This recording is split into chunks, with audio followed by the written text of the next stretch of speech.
Factoring trinomials where a is not equal to 1.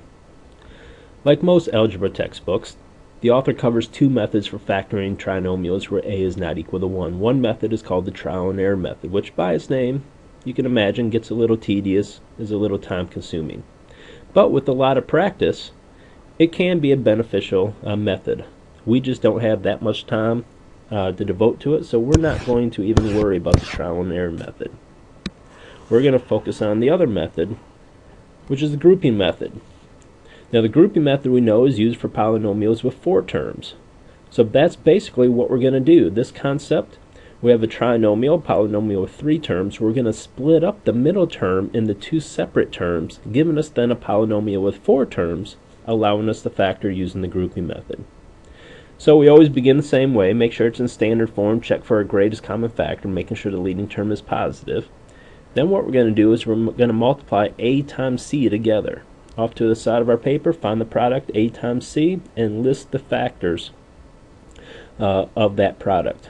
So if you look at example 4, it's in standard form. We do not have a greatest common factor, so obviously it's a trinomial, but a trinomial where a is not equal to 1. More specifically, a is equal to 4, b is equal to 20, and c is equal to 21. So off to the side of our paper, we're going to multiply a times c, in this case 4 times 21, which of course gives us 84. Now what we're going to do is we're going to list all the factors of 84, writing them in pairs again. 1 and 84,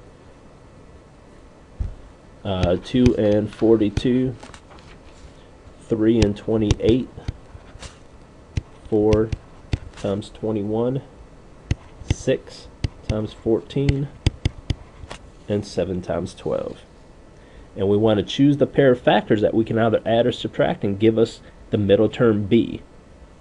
So the only pair that looks like it's going to work is the 6 and 14 to combine and give us b, which is 20 in this example. Now be careful, that doesn't tell us how we're going to factor the trinomial. That tells us how we're going to split up that middle term 20x. We're going to split it up into a 6x and a 14x. And in order to combine a 6x and a 14x and give us a positive 20x, their signs must be positive. Plus 6x plus 14x gives us a positive 20x. Now all we do is carry down the first term, 4x squared, carry down the last term, plus 21, and now we have a polynomial with 4 terms. We didn't change the value of the polynomial. If we combine those two middle terms, it still gives us that 20x. But now we have a polynomial with 4 terms, allowing us to use the grouping method, which we should be pretty comfortable at by now. Group the first 2 terms together in parentheses, the last 2 terms, and factor out the greatest common factor of each. So 2x, greatest common factor in the first set of parentheses, factor it out. We're left with 2x plus 3. The next set of parentheses, positive 7, factor it out, 2x plus 3. So 2 sets of parentheses are the same, which they should be. Factor out that 2x plus 3, what we're left with then, 2x plus 7. So it's completely factored. We have 2 factors, and you can certainly still check yourself by multiplying back through. Example 5. Example 5 is in standard form. We do not have a greatest common factor.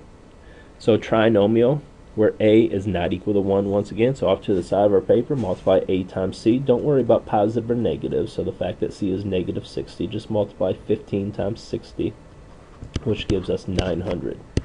So list the factors of 900, which of course, large number is going to be a lot.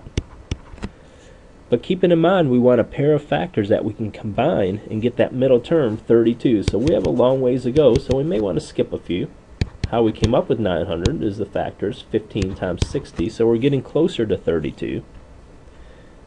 And you find that the pair of factors that we need, 18 and 50. So once again, that simply tells us how we're going to split up that middle term into an 18x and a 50x. So in order to combine these 2 terms and come up with a positive 32x, 18 must be negative, 50 must be positive. So negative 18x plus 50x gives us a positive 32x. Bring down the first term, that 15x squared. Bring down the last term, the minus 60. Polynomial of 4 terms, now you can factor using the grouping method.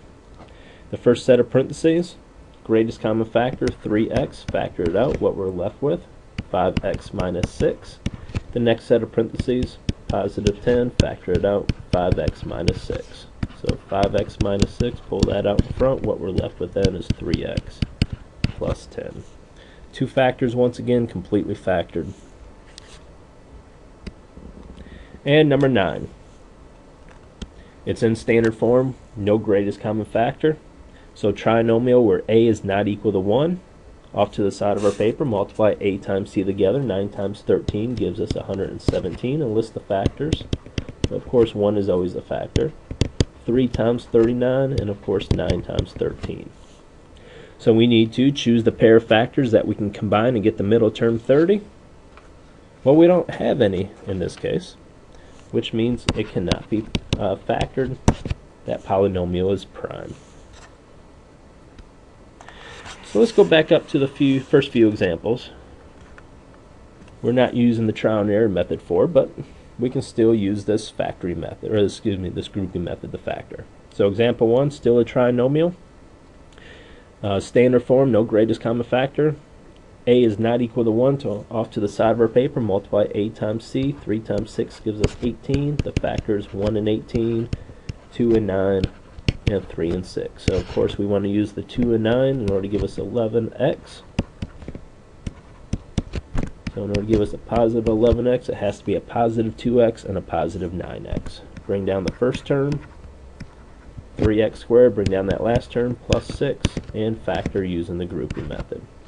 Greatest common factor in the first set of parentheses is just x, leaving us 3x plus 2. The next set of parentheses, 3, leaving us 3x plus 2 again. So it factors into 3x plus 2 times x plus 3. The next one, 8x squared plus 2x minus 21. It's in standard form, no greatest common factor. Trinomial where a is not equal to 1, so list the factors. 8 times 21 gives us 168. The factors of 168, 1 and 168, 2 and 84, 3 and 56. And once again, we have a little ways to go to get the two numbers that differ by only 2. So we can skip a few, and we find out 12 and 14. So it has to be a negative 12x and a positive 14x to give us a positive 2x.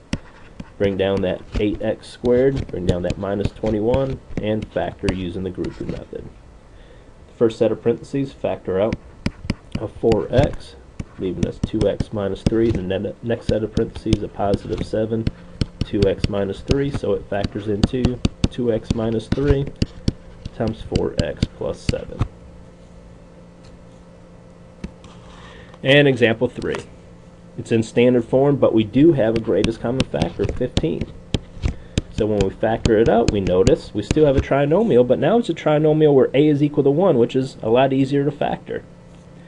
Choose the pair of factors. You can combine and get the middle term. So the pair of factors of 10 we're going to use is 2 and 5.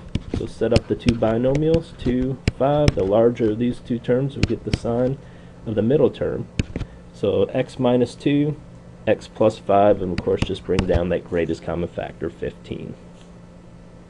So a total of 3 factors. Have to have them all.